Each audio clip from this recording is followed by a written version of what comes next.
albi ambe kokura nyaka konna la no ye jume baba ni kone basal de awulle na delugo blamani dogile nyani nale wulila mali nyamakala bebe wuli nale wulila mali animateur ni animatrice bebe wuli ogun konna la anana bi répétition garo la kana ana siraba la ye bamugo ko siraba mali din be ka siraba monanche ka siraba wule kamin babulu kasi le sisma kalokura asira kabane interke anterimuso ilabe ika bazena be ika suma duman kay ifarla ikata menitara funeka usula suma be ika donoy kidaya duma aya da badila kidaya duma kada bala mama ko kiba aba to ko daya kuma bana funere jamu ye kida donc kidaya duma baba enura msanura ko de basi elaji ko refenta wala anana ni répétition dumo inake awo bamako sigile be dongle makono awo les 6 aywa amba ala ni kira barkala amba débrouiller don ala yan si joka le 6 kono anyeli akere do ka wele bla bema kama ko cheni muso mali cheni muso mo be yoro ni si be se ka yan soro yani invité anga nyongo soro ne ka lancement la babemba la ka ira malien una donc chaque le 9 août ne anniversaire be ketan jwadla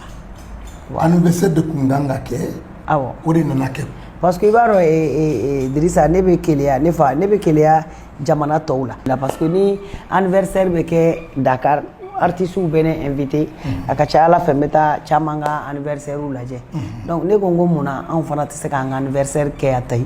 un anniversaire fêté avec le monde entier parce que ni a que concert live avec les musiciens avec communier i jinye be de wele aka anniversaire fêté donc en fait munu be jamana were kan o baye réseau kan le même moment wati kele heure kele bébé donc en fait voilà o de aide ke kan soro sur ne anniversaire le 9 août le 9 août kelimbe ka ke concert VIP donc nya concert bla le 6 là pour que ka ibe ko ke ne fa fiki sura la donc ibi sura la folo donc kay suda jiye jamana mogola donc ni kera baba chiye do aka $100 le 6 octobre ko nya ka anniversaire lancement mais ayre anniversaire chaque le 9 donc abe mali be kunguru la presque mogo chama ba do ne ka anniversaire le 9 août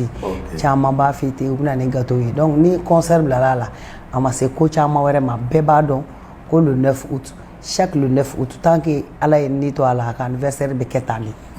voilà baba anya mefina konna la ko fondation baba ni kone o konna la fondation mbe conseil ba munke sans labana o fana be doni ko kono fondation ni ba ke parce que fondation joro ba di bala wor min be soro abi keka munu mako bala be doluma baba inshallah baba be komunke fantanwi ebe komike yatimu ebe komike desebagato ngunu deselen do banala nu deselo ka furake ebe ko nu furake ala kama baba ni na am bele jele be jeki demeni ko ina parce que Idrissa demsenu chama mbadi bi Luxembourg là ils sont malades de cœur dimi bula donc cœur dimi cœur fermé do tay ouvert donc ouvert ni fermé moko bakilin dona akacha don mi nyamo entalimbe kadi anyamo ga dilembe tuli bombo ma batuli nyan donc batuli minge faso in kono jamana in kono ya dogule te mo shila o te ko dimi yo nye dimi di ay minge ya muso ta fitikito abseka ke do bseka la digi me mo masaka niveau ma folo voilà ka chemankunda ka diseko ke tama o yenteri o yenche o yenjatrike seko ke interesse kuna ka wuluni mitu ni ma mitu fo seko ke konta ko mitu fena bena le mitu binaka bosi mitu besi ginyafi mitu bisi ambere bele mitu ya abana bere ni mo ma mitu ibaye ni si Allahu akbar mitu na fa bena o ma baba ni donsara ko ni mitu go de ka ani donsara no ya parce que jamana yere koso wati gele ya koso amaso ake ko baba bay koso be anya ke quartier wa fla bié wa kele donc abedam ne mo ko c'est 19h kuma au plus tard 20h madame ne pour ka ke feti bay be ka konta ka taso ko solan be feria kono ko saduma be ni ne yere do yi kasadi ay o dan sika tuna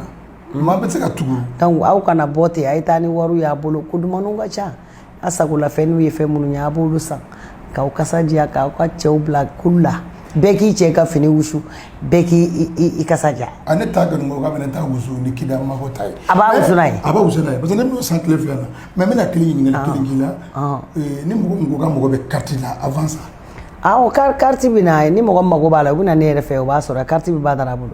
mais seulement a ma bɔ fɔlɔ de a bɛ bɔ ni tile fila yanni concert cɛ a bɛ bɔ inchallah n terikɛ n terimuso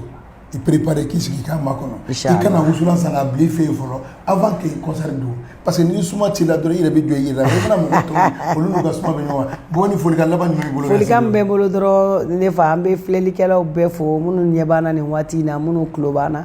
an bɛ bɛɛ fo ka bɛɛ waleɲuman dɔn ala kana foyi kɛ mɔgɔ si la yanni le 6 cɛ ala ka ani min kalifalen don a na k'a kɛnɛya d'an ma k'a garijɛgɛ d'an ma k'a fanga d'an ma an ka se ka fêter kɛ ala k'a jira bɛɛ la yɛrɛ ni baden na a diyara n ye parce que an bɛ ala de deli fɔlɔ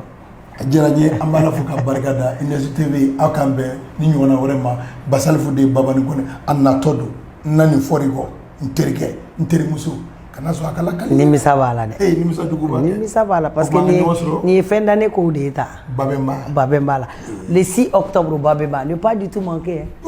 Babani Sirani Fatoumata Kone avec ses musiciens au complet et puis k'a f'i ye fana ko tɔnɔ Moro Gauche b'a la Moro bɛ jouer o Aramandian fana dun fiancé an ka mairie bɛ k'a don Moro de bɛ woro minɛ Ɲagama Isa bɛ furu siri ne ka denbaya bɛ Asimi bolo kuma banna o kuma n terikɛ kana foyi dɔn dɛ a ye wuli Asimi Goyita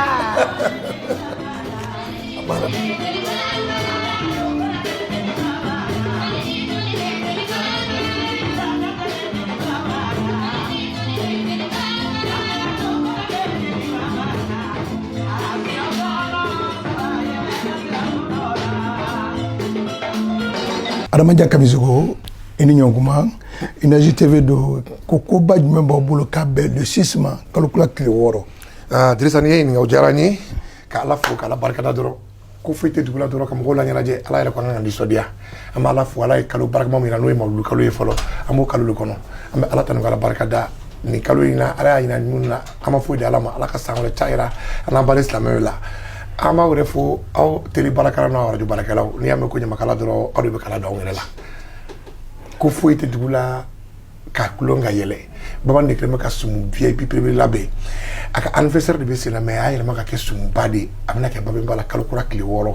foyi tɛ an bolo k'o ɲɛsigi an b'o ɲɛsigi o de la an n'an b'o préparation yɔrɔ de la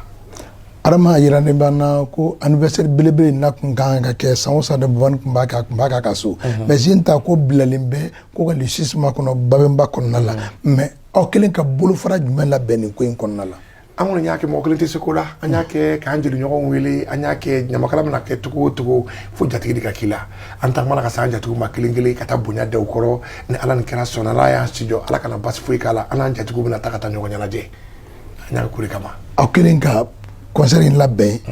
ka wele bila Babani Kone bɛna wele bila jatigiw ma mais parrain ni marraine ni o ko bɛ cogo di aw bolo an m'a ko caya parce que yɔrɔ n'i bɛ ko la komi nin y'a lancement fɔlɔ ye n'ala nin kɛra jɛnɛna ɲinan ta parrain kɛra Segu Keyita ye ka marraine kɛ Batulu Ɲangi ɲinan ta kɛr'o ye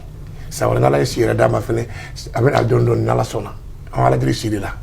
Adama nin diyara n ye mais ka don sara ko bɛ cogo di aw bolo an y'a nɔgɔ komi Bamakɔ n'a cogo don dɔrɔn concert de bɔra ka ɲɔgɔn ɲɛnajɛ dɔrɔn ni anniversaire don ka taa ka ɲɔgɔn ɲɛnajɛ an m'a billet gɛlɛya komi waati n'a cogo don an ye billet kɛ 1000 ka carte kɛ 2000 ye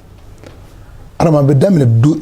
heure jumɛn kɔnɔna la ka taa ba heure jumɛn kɔnɔna la parce que Bamako ko yɛrɛ don dugu tilafɛ ko b'a la daminɛ heure ni fɛn o caman b'a fɔ k'a bɛ daminɛ ni heure in na mais o ta tɛ daminɛ o heure la aw kelen ka labɛn jumɛn sabati k'a bɛn ni heure comme anw jatigiw ye